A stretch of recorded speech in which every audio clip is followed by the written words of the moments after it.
So we're going to start with number 8, and then we should have time to go on to number 7. So in 8, we have a spider with that mass in grams.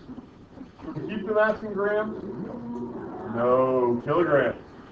And it hangs vertically on one of its threads, so it acts like a spring with this type of spring constant.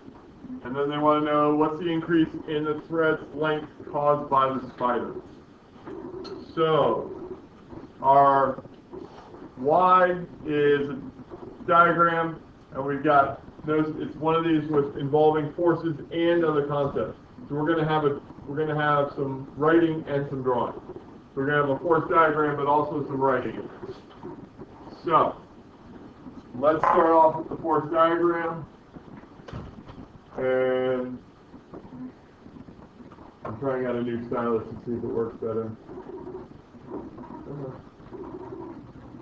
It's not. What is going on? It doesn't like it. It doesn't like my bobblehead. That's disappointing. I don't know why it doesn't like it though. Let's go back to my pen. So here's Happy Mr. Spider, and we're going to have a force due to gravity down on him, and a force due to the spring up on him. Now I could draw the spring and draw all that and everything in there, but I at least need this part, right? Because we're interested in the spider. And then I want to do some typing in there because I need to have some explanation because there's more going on here than just identifying forces. So,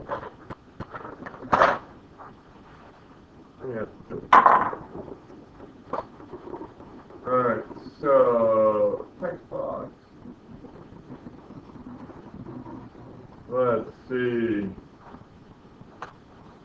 I'm going to start off by the spider is in equilibrium, thus the net force is 0.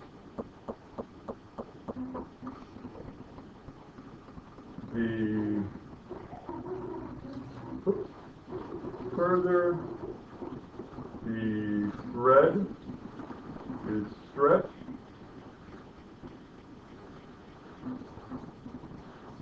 The more force it will produce.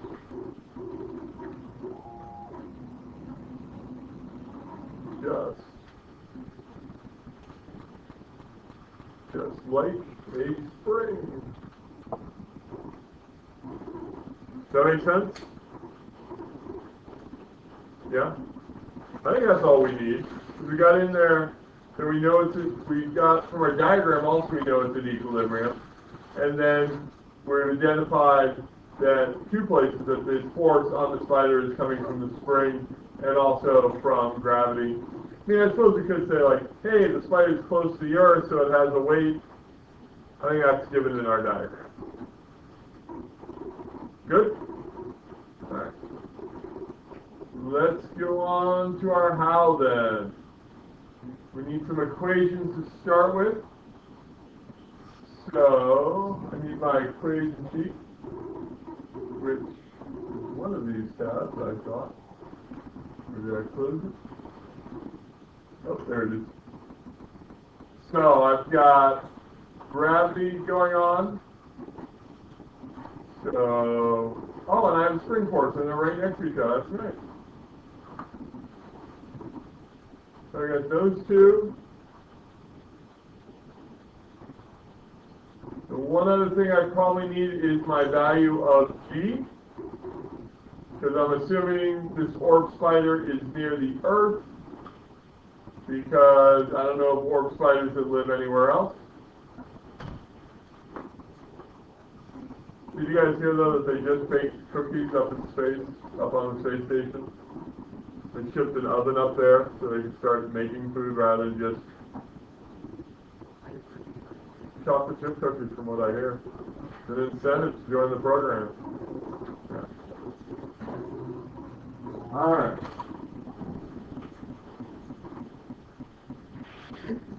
So let's see.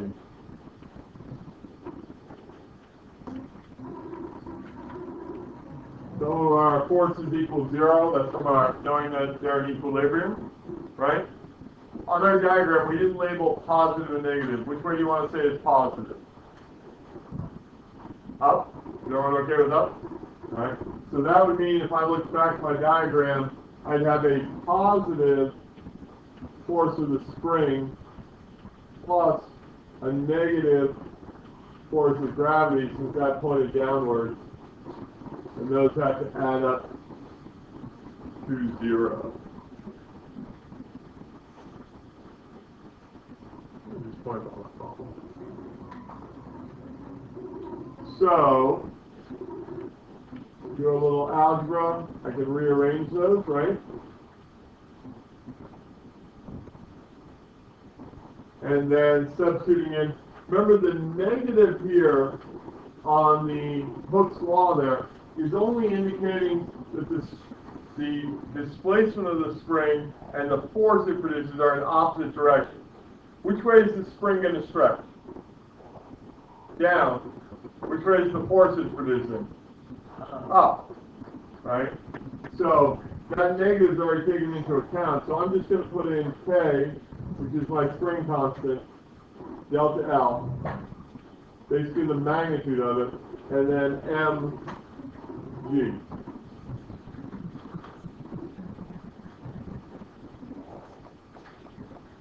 I think they gave me K. For me, it's 51 newtons per meter.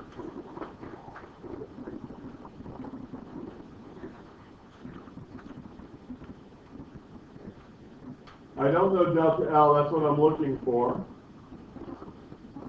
My mass, I have 0.3 grams. I need to put that in kilograms, right?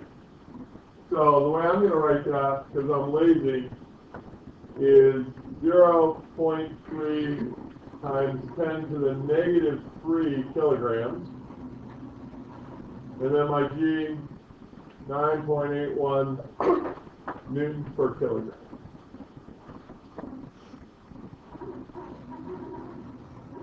And let's see if my units are going to work out. Newton and meters, kilogram, Newton, meters. So this side's going to end up being newtons.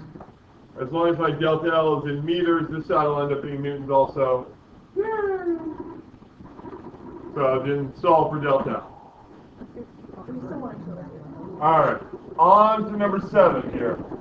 A system consists entirely of electrons and protons, has a net charge of this, and a total mass of this. Determine the number of electrons and the number of protons.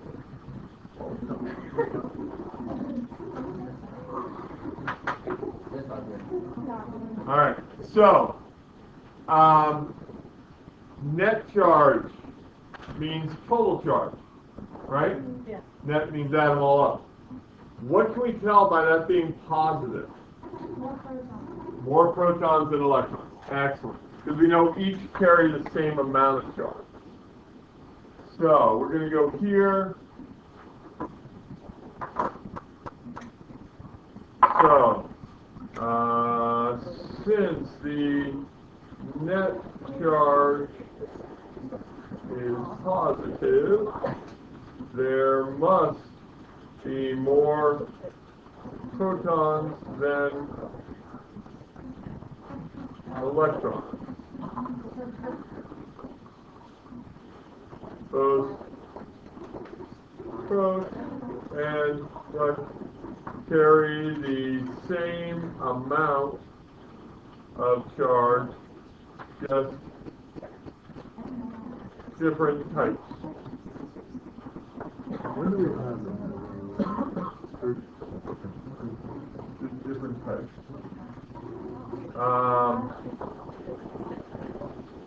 Protons have a bunch more mass than electrons.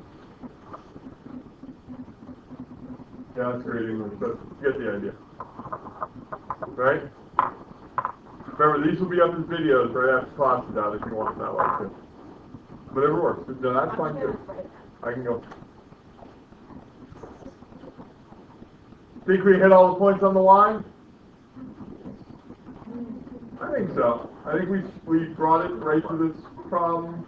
We showed. Yeah, that works. Alright, so I think we need some facts and figures. Maybe they have it in the problem. Yep, here we go. Let's grab from here. These are also on our equation sheet. Right? Actually, you know what? I'm going to grab the whole thing. Just make my life easy.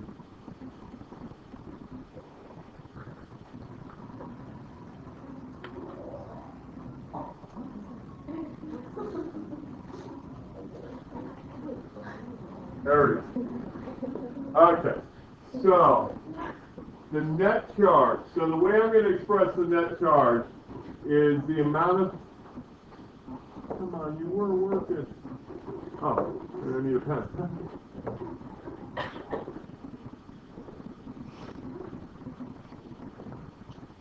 I think I need the tips to be read too. Oh.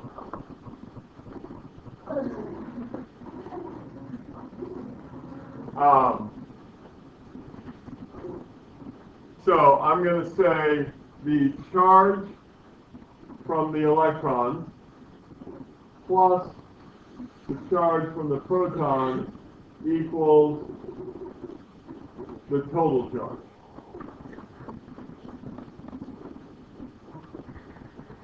Yeah.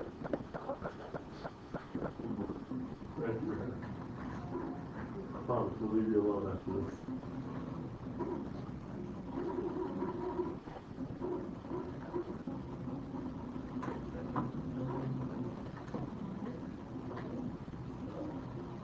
Okay. Fingers crossed. Alright, and then just like we can also say the mass of the electrons plus the mass of the proton equals the total mass. Is that good? Yeah. Okay. We have one more layer in there though. And I think what I'll do is I'm going to move this over here. Just so. Would it help if I did these in two different colors? Yes. Yeah. Okay, let's do that. So I'm going to do the charge part in red. So the charge that the electrons carry would be the number of electrons. We use n just as a generic integer number. You guys have done that in math, right? Okay. Times the charge on an electron, which is, let's call that's little e, right? And that's negative. I'm going to draw that better.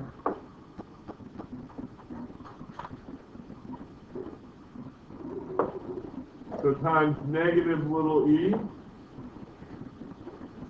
plus the number of protons times positive little e, and that equals this Q total, which I've run out of room to put.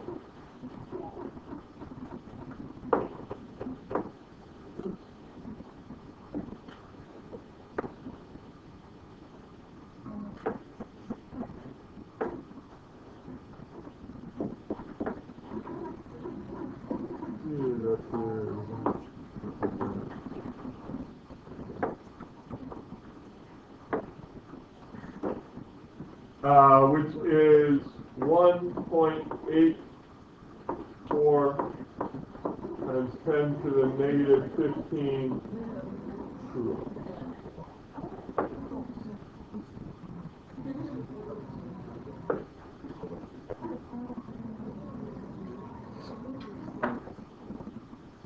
Then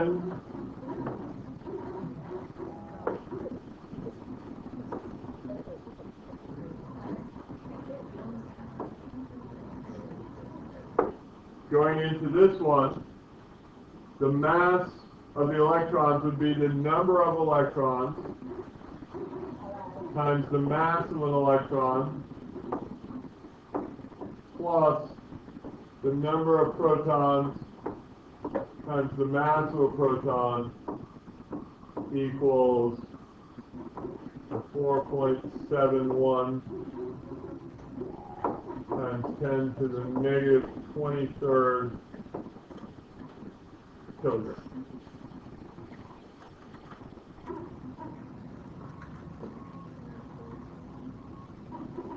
So now I need to substitute in those constant values that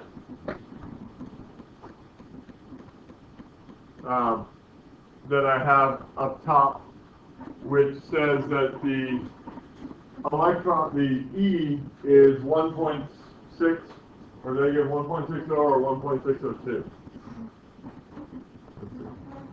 1.60. See it there? So now I'm going to substitute those into here and into here, and then it's just a big math equation, two math equations with the same N, E and NP that you don't know. I would use Wolfram actually to solve it. I'd throw it into a solver, I wouldn't do it by hand. But if you want to do it by hand, solve one of them like this one, the red one for N sub E, put it into the other one, it'll leave you just with N sub P. So, but one more substitution in here. Watch what I do. Negative NE plus NP times 1.60 and minus 19 coulombs.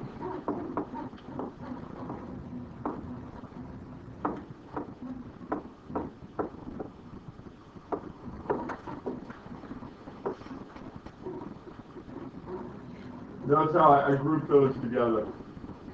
So I only have to put that number in one. And then down here, keep that NE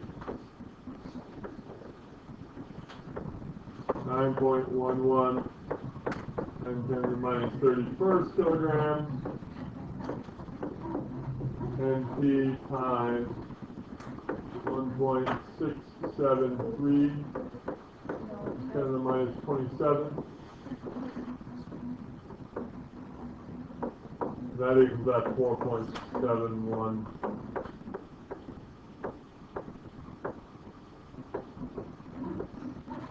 And nicely, I can see my units are going to disappear. Coulombs and coulombs, kilograms, kilograms, kilograms. They all go away, and they should all go away because the number of electrons is unitless. Number of protons is unitless. Alright, so how to do algebra quick and painlessly. Physics is fun, Wolfram alpha, right?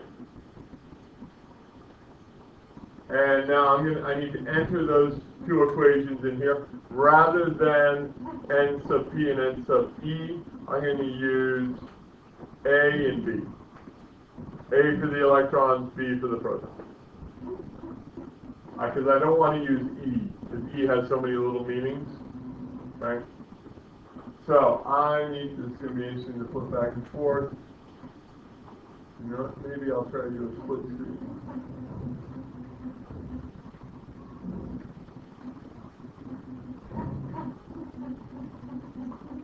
That's not going to work well. Never mind.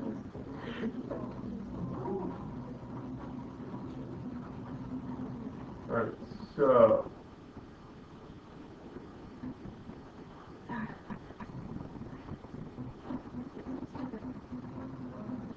I'm going to do parentheses, negative A plus B, parentheses, and I'm a parentheses king, so I'm going to use that, 1.60 E to the negative 19.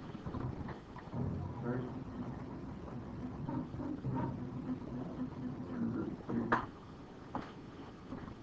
1.84 E15 equals 1.84 E negative 15, comma, space, so I can put in my second equation. And this one's going to be A times 9.11 E to the negative 31st. That just happens to be a number I remember. Plus B, number of protons, times 1.673 negative 27. 1.673 E negative 27 equals 4.71 negative 23. So 4.71 E negative 23. Now one thing I'm going to do is when I hit equals here, I'm going to look and make sure that the interpretation has all the parts. So it has that. I got my exponent right here. I got my exponent right here.